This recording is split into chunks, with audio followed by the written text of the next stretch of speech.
Inilah Injil Yesus Kristus menurut Santo Matius. Dimuliakanlah Tuhan. Bukan setiap orang yang berseru kepadaku, Tuhan, Tuhan, akan masuk ke dalam kerajaan surga, melainkan dia yang melakukan kehendak Bapa-Ku yang di sorga. Setiap orang yang mendengar perkataanku ini dan melakukannya, ia sama dengan orang yang bijaksana, yang mendirikan rumahnya di atas batu. Kemudian turunlah hujan dan datanglah banjir. Lalu angin melanda rumah itu. Tetapi rumah itu tidak rubuh sebab didirikan di atas batu. Tetapi setiap orang yang mendengar perkataanku ini dan tidak melakukannya, ia sama dengan orang yang bodoh, yang mendirikan rumahnya di atas pasir.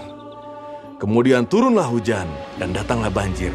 Lalu angin melanda rumah itu, sehingga rubuhlah rumah itu dan hebatlah kerusakannya.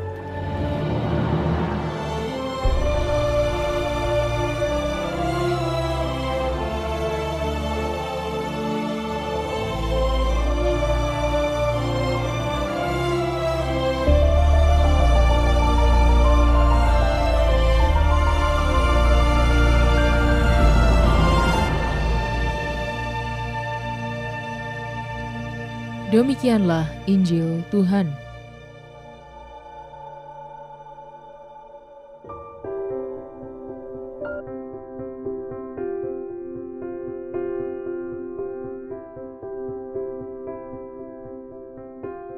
Dasar yang kokoh. Renungan oleh Romo Charles Virginius Ocarm.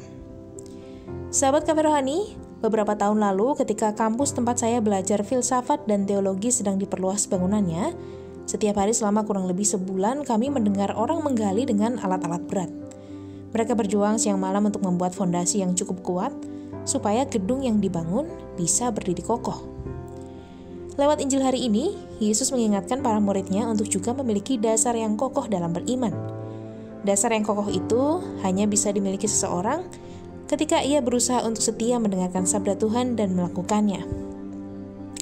Kalau orang hanya mendengarkan sabda Tuhan, tapi tidak melakukannya, ia seumpama dengan orang yang membangun rumah di atas pasir, dan ketika ada hujan dan badai, robohlah rumah yang dibangunnya itu.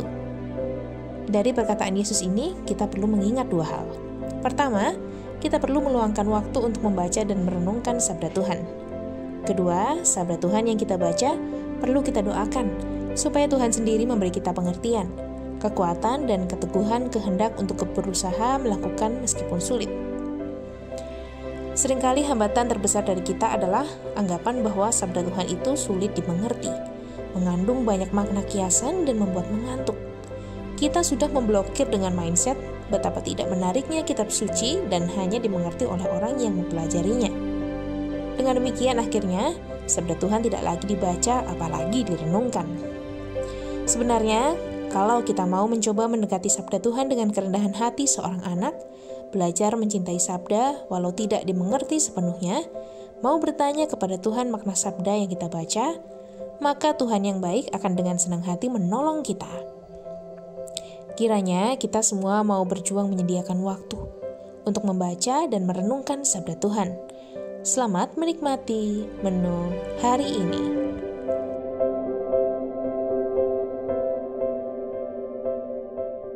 Renungan juga bisa Anda baca selengkapnya di Cafe Rohani edisi bulan ini.